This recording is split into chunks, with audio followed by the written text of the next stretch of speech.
बिस्मिल्लाहिर्रहमानिर्रहीम। अस्सलाम वालेकुम वरहमतुल्लाहि वबरकातुहू। वेलकम करती हूँ आप सबको अपने यूट्यूब चैनल में इस्लामिक स्टोरीज़ विद आनी खान में। उम्मीद करती हूँ कि आप सब सेहतमंद और अपनी ज़िंदगी में अच्छे काम करने में मसरूफ़ होंगे, लेकिन हमें कुछ वक्त अपने इस्लाम और दीन के लिए भी निकालना चाहिए। तो बग़ैर वक्त ज़ाया किए चलते हैं अपने आज के टॉपिक की तरफ, जो कि है कद्र खुद बशनास। महमूद गज़नवी के महबूब वज़ीर अयाज़ ने अपने पुराने कपड़े और जूते एक कमरे में रखे हुए थे। वो रोज़ाना इस कमरे में जाता और अपने पुराने कपड़ों और जूतों को देखकर कहता, ए अयाज़ कद्र खुद बशनास, ए अयाज़ अपनी कदर पहचान। बादशाह की खिदमत में आने से पहले तेरी ये औकात थी। पैबंद लगे हुए ये कपड़े और जूते तू पहनता था। अपने मौजूदा मर्तबे पर नाज़ा होकर अपनी असल को न भूल जाना।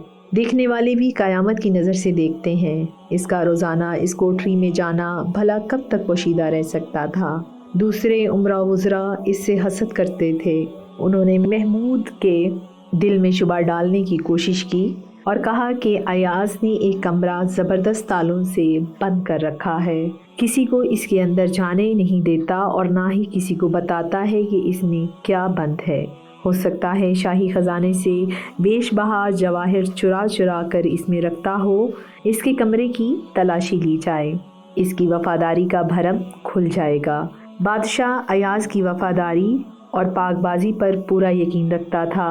बादशाह ने कहा, मुझे इस ग़ुलाम पर हैरत है, और हुक्म दे दिया कि इसके कमरे को ताले खोल दिए जाएं और जितना मालो दौलत इसने ज़ख़ीरा किया हुआ है इसके मुतल्लिक़ मुझे बताया जाए। इसे गंदुम नुमा जोहर फरोश का पर्दा ज़रूर चाक हो जाएगा। बादशाह का हुक्म पाते ही हासिदीन ने कफल तोड़ डाला और यूं अंदर घुसे जैसे छाछ से भरे हुए गहरे बर्तन में मक्खी मच्छर घुस जाते हैं। उन्होंने कोठरी का गोशा गोशा चप्पा चप्पा छान मारा, सिवाय पोसीदा कपड़ों और जूतों के कुछ ना मिला। आपस में कहने लगे कि अयाज़ बहुत चालाक है, ज़रूर इसने ज़ोर और जौहर दफन कर रखे होंगे। उन्होंने कहा कि इस सारे फर्श को, कमरे के फर्श को खोदा जाए, मगर कुछ हाथ ना आया। फिर झंझलाकर कोठरी की दीवारें तोड़ने लगे। शायद वो खजाना ईंटों के अंदर छुपा हुआ हो। हर ईंट से लाहौल की आवाज़ आने लगी। आखिर नदामत और पशेमानी का पसीना इनकी पेशानियों से बह बह कर चेहरे पर आने लगा।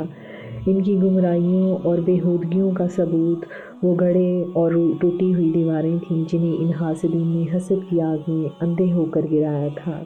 इस बेहूद कार्रवाई के बाद इन्हें ये खौफ दामनगीर हुआ कि बादशाह को क्या जवाब देंगे। आखिरकार अपनी जान से मायूस होकर रोते और चेहरों पर गर्दो गुबार मलते बादशाह की खिदमत में हाजिर हुए। बादशाह ने पूछा, तुमने ये क्या हाल बना रखा है और वो दौलत कहाँ है जो तुम अयाज़ के कमरे से लूट कर लाए हो? तुम्हारी सूरतों पर वहशत क्यों बरस रही है और तुम्हारे रुखसारों का खून कौन चुरा कर ले गया है? बादशाह के इन कलमात की ताब न लाकर सब के सब हासिद बादशाह के कदमों में गिर पड़े। इनमें इतनी हिम्मत न रही कि बादशाह के रूबरू खड़े रहते। सुल्तान ने इरशाद फरमाया, मैं न तुम्हें छोड़ूंगा न सज़ा दूंगा। कि मामला अयाज़ की सौदारी पर है, क्योंकि तुम इसकी आबरू से खेले हो। गहरे खाओ इसी नेक दिल की रूह पर लगे हैं। सुल्तान महमूद ने अयाज़ को तलब करके फरमाया, ए नेक बख्त, तू इस इम्तिहान में सुरखरू निकला। ये मुजरिम तेरे हैं और तुझे पूरा इख्तियार है, इन्हें जो चाहे सज़ा दे। अयाज़ ने अर्ज़ किया, ए बादशाह हुक्मरानी, तुझी को ही ज़ेबा है। जब आफताब अपना रुख रोशन दिखाता है तब सितारे नज़र आने लग जाते हैं, ताबून हो जाते हैं। सुल्तान महमूद ने कहा, ये तो बता, तू हर रोज़ इस कमरे में अकेले दाखिल होकर क्या करता है? इस भेद से हमें भी तो आगाह कर। तुझे इन पर पुराने कपड़े और पोसीदा जूतों से क्या वाबस्तगी है और क्यों इनके सहरी इश्क में गिरफ्तार है? इन्हें मुखातिब करके बातें करता है, इन्हें कोठरी में छुपा रखा है। क्या वो कमीज़ हज़रत यूसुफ़ अलैहिस्सलाम का पैरहन है? اور وہ جوتے کس عظیم ہستی کے ہیں جنہیں تو چھاتی سے لگاتا ہے۔ یہ کیا جنون اور حماقت ہے، یہ تو نہایت ادنا قسم کی بت پرستی معلوم ہوتی ہے۔ ایاز کی آنکھوں سے موتیوں کی لڑی جھڑی اور عرض کرنے لگا، اے شاہ زی، میرا موجودہ مرتبہ آپ ہی کے لطف و کرم کا مرہون منت ہے، ورنہ میں حقیقت میں ایک مسکین اور بے نوا آدمی ہوں، اور یہی پرانے کپڑے اور جوتے پہننے کے لائق ہوں۔ یہ میری غریبی کے دنوں کی یادگار ہیں، ان کی حفاظت کرنے سے میری غرض یہ ہے کہ اپنے بلند منصب اور شان پر مغرور ہو کر کہیں اپنی حقیقت کو نہ بھول جاؤں۔ اصل میں ان کی حفاظت نہیں کرتا بلکہ اپنی اصلی ذات کی حفاظت کرتا ہوں۔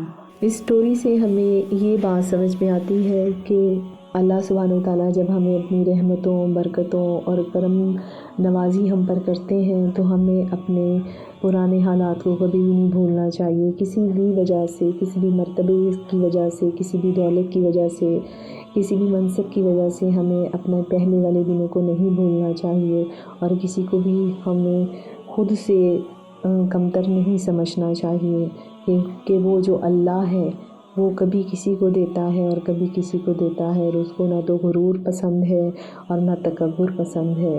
اسی لیے اللہ تعالیٰ ہمیں اچھے کام کرنے کی توفیق عطا فرمائے، اور مجھے اپنی ڈھیر ساری دعاؤں میں یاد رکھیے گا، اور انشاءاللہ پھر آپ سے ملاقات ہوگی۔ اللہ حافظ۔